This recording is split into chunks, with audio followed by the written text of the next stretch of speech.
Pessoal, vídeo aula 3, parte 9, nós vamos continuar agora com a operação com os números complexos.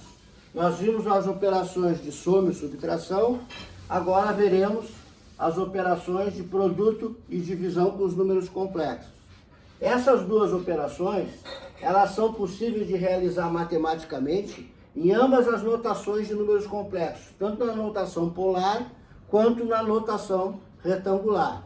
Entretanto, as operações de produto e de divisão, elas são muito mais rápidas e simples de ser realizadas quando a gente utiliza os números expressos em notação polar. A gente vai ver que as regras são bem simples, tornando o cálculo mais rápido de ser realizado. Como exemplo das duas operações de produto e divisão, nós vamos utilizar aqui um caso aplicado já à eletricidade. Vamos ilustrar com uma situação já associada a nossos circuitos elétricos. Nós temos aqui no nosso exemplo um circuitinho elétrico onde a nossa tensão está expressa aqui em notação polar 120 volts, ângulo de 0 grau, e a corrente, também expressa em notação polar, indica 5 amperes com atraso de 60 graus, caracterizando aquilo que visualmente a gente tem condições de observar aqui, de que se trata de um circuito de natureza resistiva e indutiva, onde a corrente fica em atraso em relação à tensão. Então, está bem caracterizado esse sinal aqui, menos 60 graus. Ele indica atraso da corrente em 60 graus elétricos em relação à tensão. Pertinente, pois esta impedância da associação RL série, né, ela tem essa natureza de atrasar a corrente em relação à tensão. Bom, como exemplo das operações de produto e divisão, nós tomaremos aqui, por exemplo, né, a nossa potência aparente do circuito.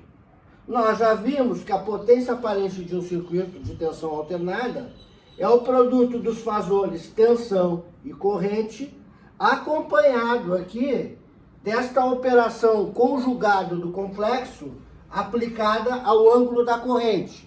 Por que isso? Nós já vimos. Para que o triângulo de potências fique voltado com a mesma orientação do triângulo de impedância. Aquela questão convencional, ok? Então, vamos proceder esse cálculo de produto aqui com os fasores que nós temos no nosso exemplo aqui de circuito. O nosso fasor tensão, ele é 120 graus, 120 volts, ângulo de 0 grau, multiplicado o nosso fasor corrente, 5 amperes, ângulo em atraso de 60 graus, e aqui o operador conjugado. Primeira coisa que nós vamos fazer antes de aplicar o produto, já é aplicar esta operação conjugada no complexo. Ela consiste pura e simplesmente em inverter o sinal do ângulo da corrente. Esse sinal, ele é negativo, ele passará a ser positivo. Muito bem. Agora, nós vamos proceder o cálculo aplicando a regra do produto de complexos em notação polar. É uma regra muito simples, que consiste no seguinte: o produto de dois números complexos em notação polar é realizado através do produto de suas magnitudes ou módulos. Nós vamos fazer o produto dos módulos ou magnitude dos dois complexos. No nosso caso, 120 vezes 5 vai ter um resultado 600. E o ângulo resultante do produto de dois números complexos, ele é calculado pura e simplesmente realizando-se a soma dos ângulos dos dois fasores.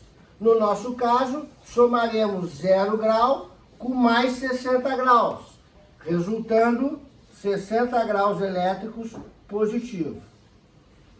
Então, A nossa potência aparente desse nosso exemplo resulta 600 volt-ampere com 60 graus de avanço, ou seja, um triângulo de potências voltado para cima, caracterizando com este sinal positivo do ângulo no triângulo de potências, uma carga de natureza resistiva e indutiva, ok?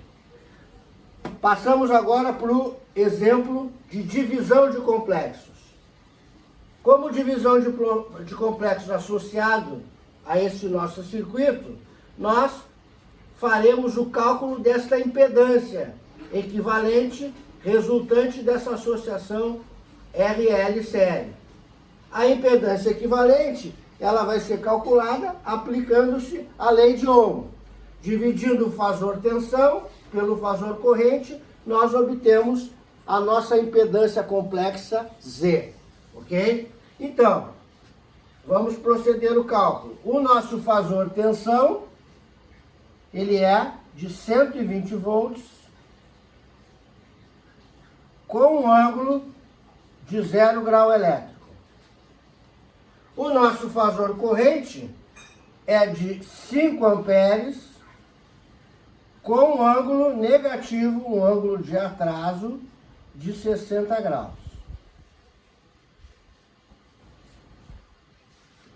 Ok.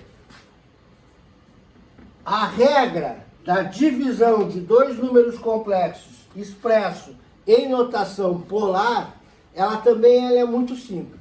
Ela consiste no seguinte: a divisão entre dois números complexos expressos em notação polar é realizada fazendo-se a divisão das magnitudes ou módulos. No nosso caso, nós dividiremos 120 volts por 5 amperes, vai resultar em 24.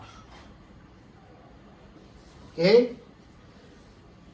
Para o cálculo do ângulo, a regra também é muito simples.